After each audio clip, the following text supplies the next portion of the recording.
It is Tuesday, which means we do the regular programming. We're going to look today the fixtures, how teams are going to come in as I expect them to, who I think is going to win in predictions overall. If you missed yesterday's video, I did the power rankings, so you can kind of see how I feel about certain teams and might give a little bit of perspective into how we're going to look at these games, because there are some very interesting matchups. There's one game on Saturday that I'll be streaming, which is Milan versus Hervar, and then there's 6 games on the Sunday, which I'll probably be streaming the Paris and Madrid game. So, and maybe also Fire and Galaxy. And there's actually a lot. We'll get into the games in a minute, but like, subscribe, do all that stuff because support's been great, and we just put out stuff on First Time Magazine. The Noah Torre video is officially going ahead. I've made the poster and everything. Looks great. Been teasing it on the Instagram. Follow the socials if you don't already. And let's go straight into how I think these teams are going to actually come out into this week. It's also very close to being the signing day. Like, it's done then. Can't just be cutting and changing players. So that's going to be very interesting to see how teams deal with that. But let's just get straight into it. Now the first game, the 3-4 Milano Seamen versus the 1-6 for Hervar and Throners. So if you remember the last game they played against each other, which ended in a Milano win, which was 19-14, very close game. But it was a fun back and forth, and I think we can kind of expect that this time as well. But for Milan, they have a very stagnant offense. They're very poor. Zach Bronkenhurst has more interceptions than touchdowns, 6 touchdowns to 7 interceptions respectively. The running game has got better with Crawford. He's averaging 4 yards a carry, but he does only have 1 touchdown. He has 1 fumble in the 3 games that he's played. So he's been better, but it's still not an elite running game that they possess. They need to just get Flores involved. I mean, we've been saying it every week. They have got him more involved as the weeks have gone on, but he's only at 37.46% catch percentage, which is very poor. Some of that's drops, some of that's just balls that are way over his head or not catchable, so it looks bad in his catch percentage, but it's not a great look that none of their receivers have gone over 54%, unless it's Jock, but he's out of the backfield, so a little bit easier. They just don't have a very good offense at all in really any sense of the word, to be honest. But it also can't just be Blair pass rushing. Like, Zach Blair has 4 sacks, and then no one else really has asserted themselves in that defensive line. Talia has 3, which is pretty good. Pagano has 2. Calabucci has 2. Kevin Kerr has 1.5. And a couple of players have also contributed. But it is mostly Blair opening up those holes and allowing players to get involved. Hervar do not have a very good offensive line, and this is an opportunity to get more people involved in that. And they do have a very easy schedule, so you would expect maybe someone to assert themselves a little bit more in that defensive line. And they need to win a turnover battle. This is just, that's fundamental football. But they are -4 in the turnovers. And considering they played for Hervar and they've played the Mercenaries twice, you'd expect them to be a little bit higher in that regard. They do have good defensive backs, and like with Westfall, and Defalsis is a well-known European defensive back, but they haven't really caused that many turnovers overall. And their offense has caused a lot of turnovers. So it's kind of, they need to sort one of them out, otherwise they're going to lose this game. But how are the Enthroners going to win this game? Now, first and foremost, Mangold's in great form. He was one of the players considered for Offensive Player of the Week after his game against Prague, and this season he's been a lot better than I expect him to be. He's got 9 touchdowns, 2 interceptions, on a team that is not built great. It's going to struggle with the Hungarian tank compared to the contemporaries, but he's done a very good job with that team. So just keep giving him the ball. I was very critical and didn't think he would be a great quarterback, but he's absolutely proven wrong, and I'm happy that he is. Get after Zach though. Force of off-platform throws. Milan have struggled a lot with containing the pressure on the offensive line, and Zach makes a lot of, let's say rash decisions when it comes to throwing the ball up, as we saw with the catch percentages. A lot of these balls are not catchable, but they are catchable by the defensive playmakers you have, like Rodon Enrique, who is one of the leading all-time interception leaders in league history. The run game has been poor and doesn't give support, which also comes down to the offensive line, as we mentioned, but they are not doing great in the run. That's pretty obvious. They only have 1 rushing touchdown, which wasn't by Mangle, and you have multiple fumbles, which is also not good. They need to step that up, otherwise it's all going to fall on Mangle, and you need to have some support around the quarterback, otherwise it's just not going to work. I do favour the Enthroners. They really impressed me with that last game. And I know it's on Prague. Don't get me wrong, I know it's on Prague. I know it's not a very good team. I know that they have struggled against other ones. I know that Milan have got the win. Previous game. But I'm just starting about them, man. And it is in Hungary, so they do have the home field advantage. I'm going to go for a 23-18 win for the Enthroners. Bit back and forth. It kind of could go either way. This is a close one. But Milan's 3-4 record is deceptive. You need to really look into the people they faced and the teams they played and the situations within the teams they played.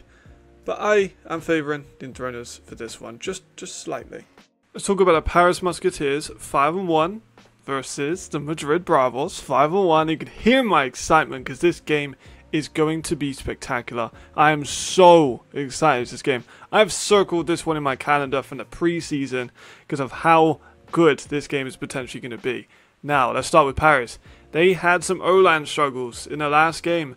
Edwards was kind of running for his life at some points. They do have a very good offensive line, don't get it twisted. Thomas Felicio, Lewis Thomas, both those guys, Toby Letman, Polly Sacramento, they're all great. The whole offensive line unit is great. Praise all deserved for them. However, they did struggle in the last game. They got some issues. Zach was running a lot, and he made the most out of it. Got 140 rushing yards in the last game. He was spectacular. They need to shore that up. Can't be letting him get that all the time. They got quite lucky with some of the plays not being able to be finished by Berlin. Like they were very close to getting a few sacks, but Magic Zach is Magic Zach. But they can't just rely on him doing that every game if they want to succeed. Make Duncan uncomfortable. We've seen Duncan is good when he's up and he's bad when he's down. That seems to be the MO with him. If they can make him uncomfortable, get a good lead up, I'm not sure if he could do the same thing that Berlin did. It was a hot take, but I think that Sullivan is better under pressure. Sullivan's won a championship in Europe. I think that he has a bit more of a clutch ability than Duncan. And if they can get 28 points on Madrid early, I struggle to see Madrid coming back from that. But they are losing momentum swings. I just mentioned about the 28 points, but then the second half, they give up 27 and nearly make a comeback. They nearly allowed a comeback. Momentum swings have been a big thing for Paris, especially with the Rhine Fire game. They had all of that. They then messed it up at the end through an interception. Against the Galaxy, they lost momentum several times and then gained it back luckily with the kicks and were able to finish off strong. But they have lost momentum swings in this league, and in a different world they're not 5-1, but in this world they are, and they've been able to capitalize mostly, but they just need to get a little bit more of the momentum on their side rather than the opposition side. Madrid's key to success. Run has to contain Edwards and Co. That's what I was saying about with the runs for the Berlin. They couldn't finish off the sacks. Edwards is the team's rushing leader. Edwards has got 6 touchdowns on the ground only.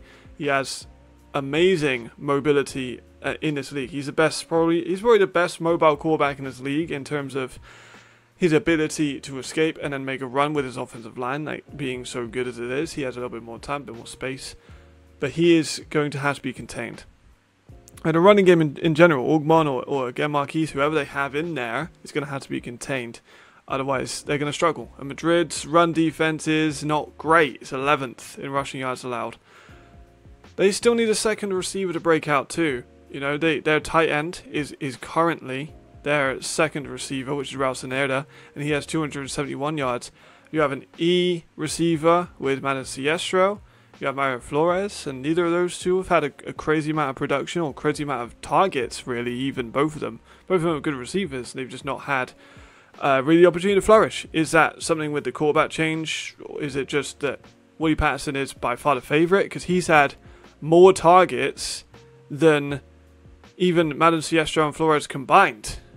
So he clearly likes William Patterson, which is a good decision, but maybe you need to spread the ball out a little bit more because it might become a little bit predictable. And they need more pass rush. They currently only have a leader in sacks of 2. Which is not good. Diego Iris and Hugo Rivera both have 2 sacks. Daniel Lopez Garcia and Janelle Perry and Sebastian Bowen and a couple of others only have 1. And they're going to need to do that because if you give Paris all the time in the world, they're just going to be able to dice you up. They have an amazing receiver crew. They have a great offensive line. They have an extremely mobile quarterback. if you don't put some pressure on that and try and collapse it up a little bit, they're going to tear you apart. So it's going to be a difficult one. I'm going to go for a Paris win, 26-22. It's a very close game. I think it's going to be an exciting one. It's going to be back and forth. I think we're going to have a lot going on. We're going to see a lot of Dwayne Obi because he's such a great running back, and I think they're going to use him a lot in this game. I really could see this one going either way as well. This is probably the best game of the week. Two teams, 5-1. Both have Western Conference implications. Both of them are currently seeded in the playoffs. I'm so excited for this one. This is definitely the game of the week.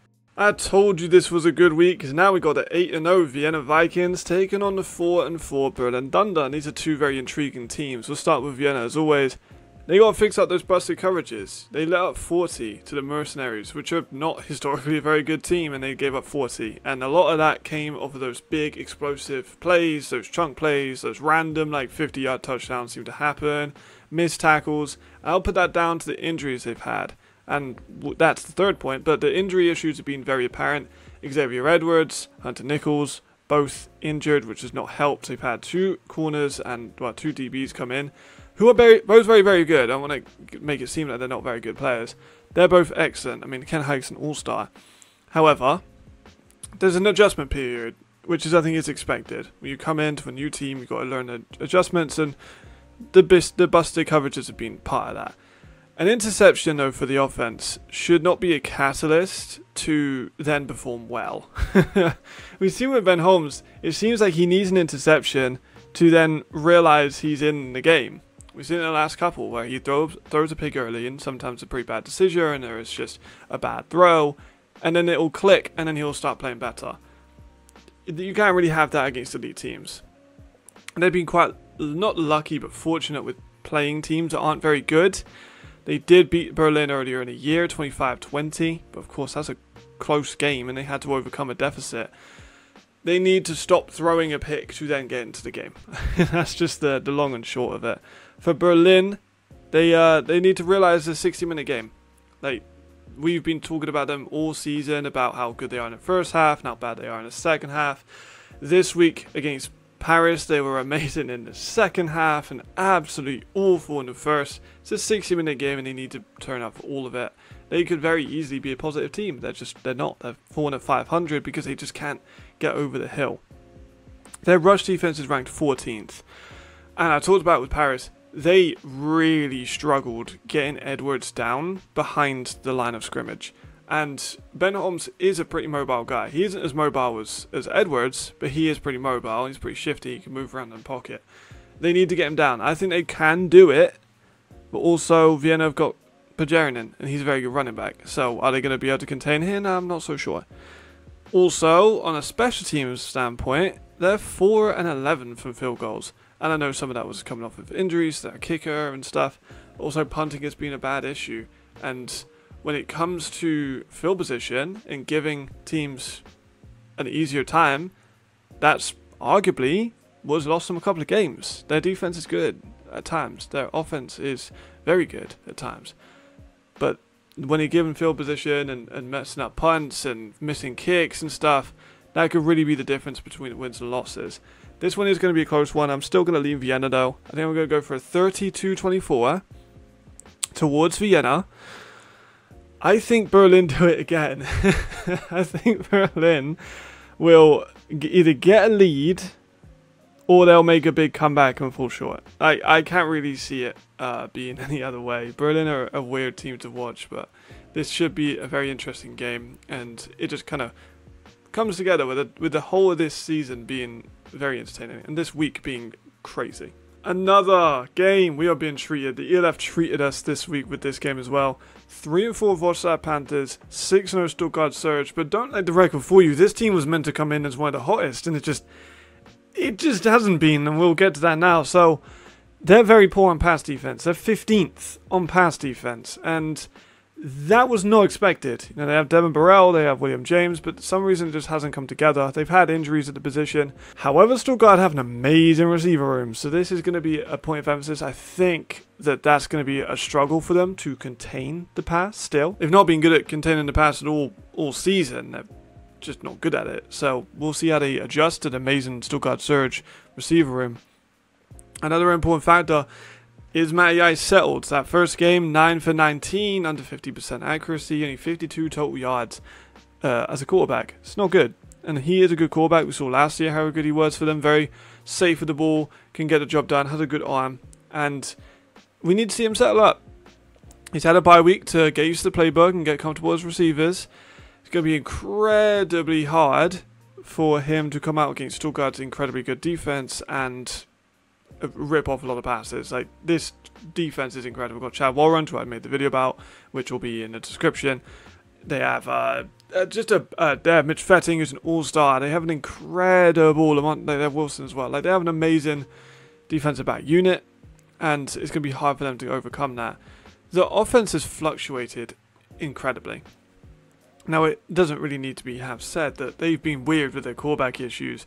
John Uriah went 7 touchdowns and 1 pick, and he got cut. They've let go of Stephen Duncan. They've had a rotating receiver room because of injuries. They've not used Adams as a running back. They've used him more as a receiver. They've not got Andrea Botello Moreno as much as involved as some might think. It's been a weird year, and they started off very high, and they've kind of just gradually reduced their creativity, which is odd. I think a lot of that comes down to quarterback changes. We need to see that come into play again if they want to stand a chance of winning this game. Stuttgart Search, the rust is off hopefully. They didn't have a great game against the Raiders Tyrrell. They did beat up on the Wolfsburg Panthers 44-34. Well, not beat up, but they beat them quite comfortably in the last game they played. But they had a very big run of easy games, and you could kind of really tell that when the offense came back on, it wasn't as battle ready as perhaps it could be. I think that's just due to the easy schedule they had, but hopefully now they've rusted off and they can get moving.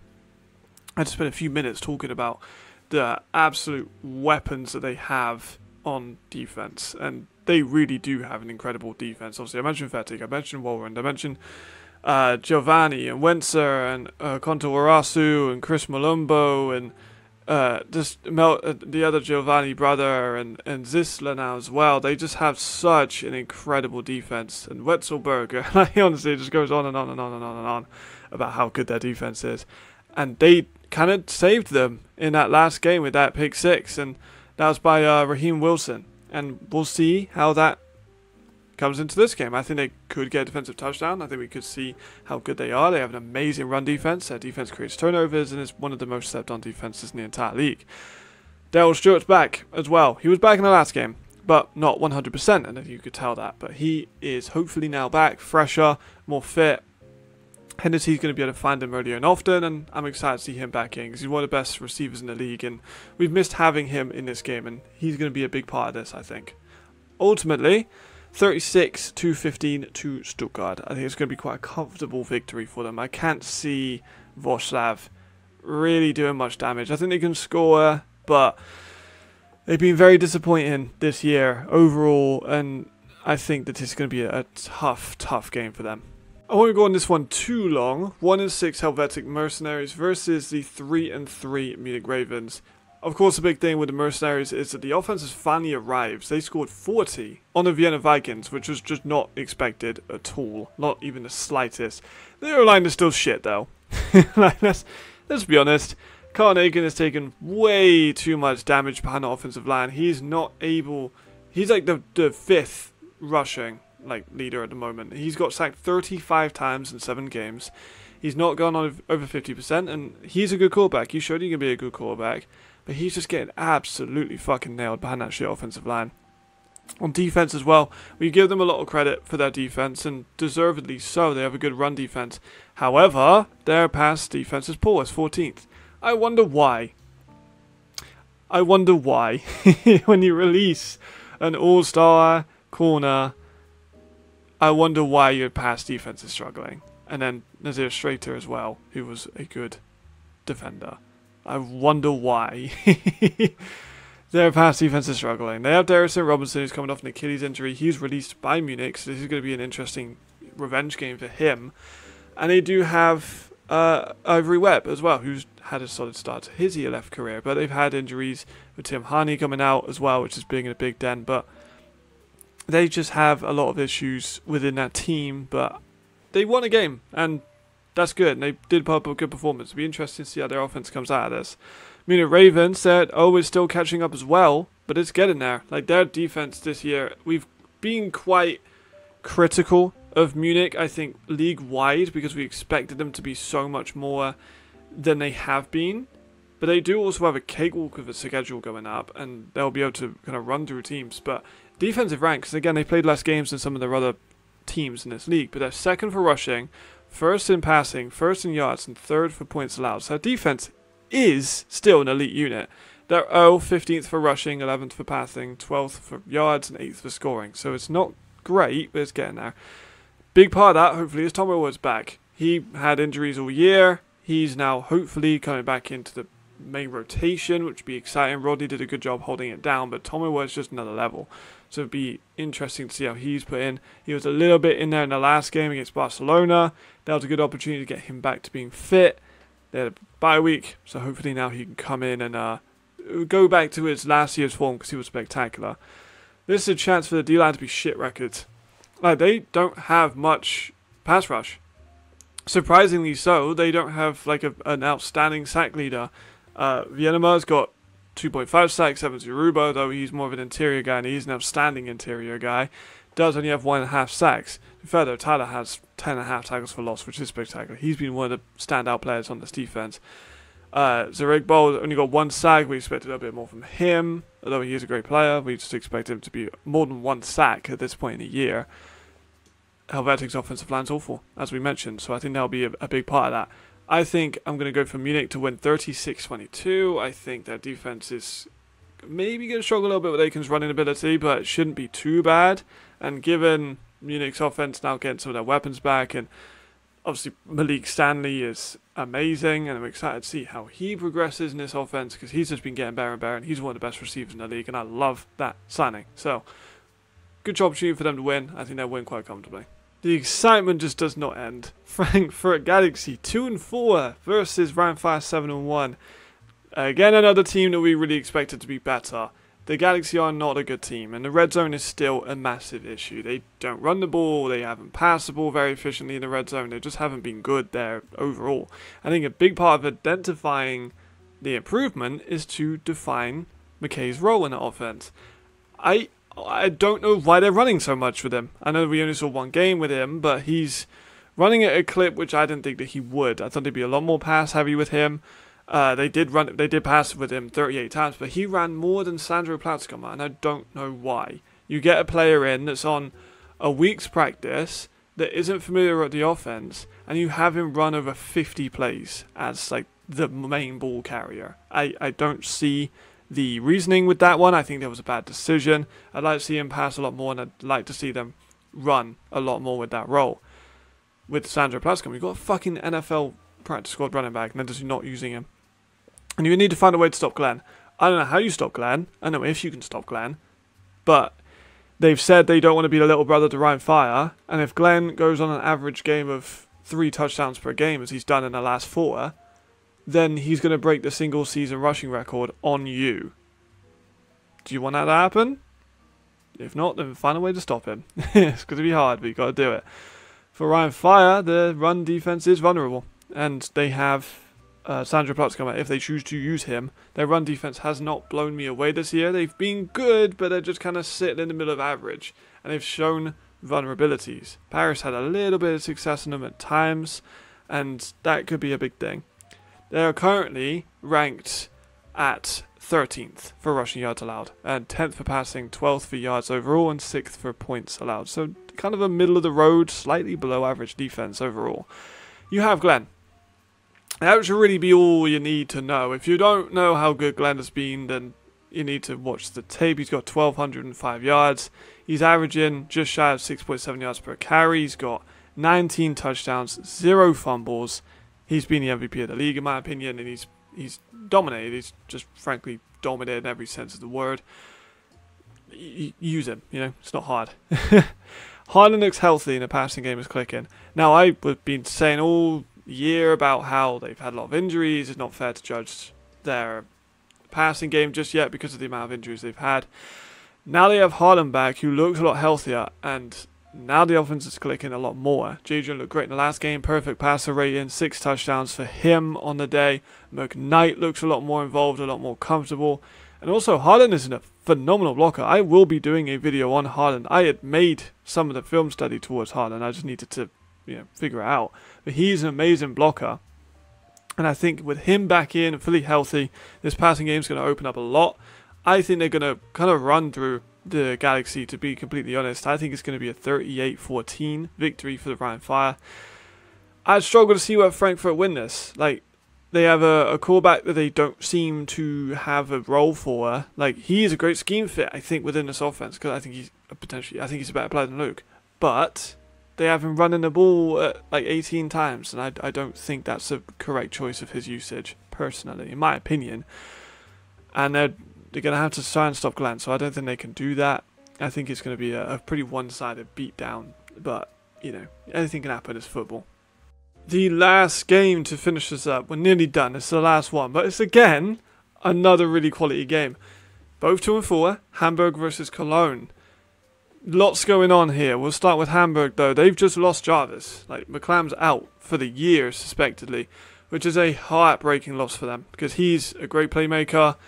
They have a quarterback change where they brought Forfeit in, but now he's without an A, so that's going to be tough, and we need to see how they adjust that and see if they bring in.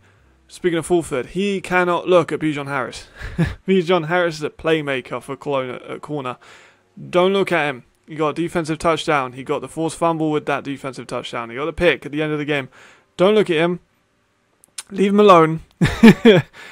Don't look at him at all. It's time to look at someone who isn't Prague as well. Like, they have 2 wins, both of which against the Lions, and they haven't won a single game in ELF history. And those 2 wins both came by 10 points. They need to prove a point. They lost to Paris, they lost to Frankfurt, they lost to Paris again, they lost to Rhein. Like, they need to start beating people that aren't winless, and this is a good opportunity to do that. The West is super competitive, and it's going to be hard for them to really do much against that. They've got games against Cologne, they've got games against Galaxy again, they've got the Bravos, and they've got Rhein Fire. So they've got a hell of a schedule coming up. You've got to win at least a couple of them. Otherwise, this season has been quite a calamitous affair, to be honest.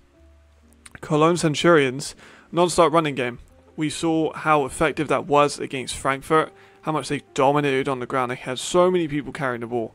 Like, they had Jared Allman, who is a spectacular runner. They had him running through people, and he's been doing that all game. And his yards per carry is 4.2. But the amount of important positions he's put them into, and Emil Fuchs as well, and Dean Tawani, like, these guys add a layer of depth to their run game, and they just got to keep running through that. Isaiah Weed also adds that. Legalize it was his MVP candidacy last week, and if they're not going to pass it, that's fine. But I think Isaiah Weed is an elite passer. I think that's pretty well established. But what he can do is run, and he can run really fucking well. So if you're going to have him play the running quarterback role, you don't need to pass it that often. Like, you can just give him the runs, pass it when you need to, go off the play action, hit him with some RPOs and stuff like that. Just get him more as a running role. He does have 8.6 yards per carry. He has 4 rushing touchdowns in the year. If you're going to use him and use him effectively. They seem to have done that in that last game where he was picking up big yardage. So that's important. Limit the time the D's on the field. Cologne do not have a good defense. Cologne have struggled massively on the defense. 16th for rushing yards allowed, 12th for passing yards allowed, 15th for total yards, 15th for points. Not good. If they are able to control the clock with the run and score at the end of their drives, and then not give Hamburg a ton of time to score themselves without an A receiver, that's an interesting dichotomy, and I'm actually going to favour the Cologne to win this one. I think they can win 25-20. I think it'll be a very close game. I think it'll be very similar to Frankfurt. And this might be another one of those games that we need to watch. Like, there's a lot of games. I think every single game is kind of one to watch. And this one has massive implications in the West, but I'm excited for it. I think it could be a very good game. I think both of them are kind of going to prioritize the run, with Hart and Canido on Hamburg's side and with Alman on the Cologne side. 2 very young, talented German running backs, and I think this one is going to be a very run and gun heavy situation.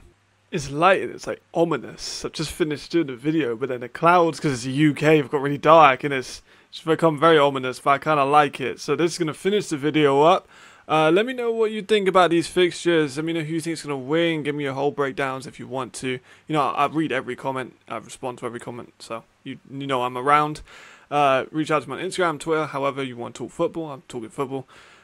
Tour video will be starting production. I'm trying to make it short, of course, and we'll be streaming on the weekend. So it should be pretty solid. This is the usual 2 or 3. I was on the left live yesterday. As per usual, I'll link that in the description. I'll be there on Thursday as well, as per usual.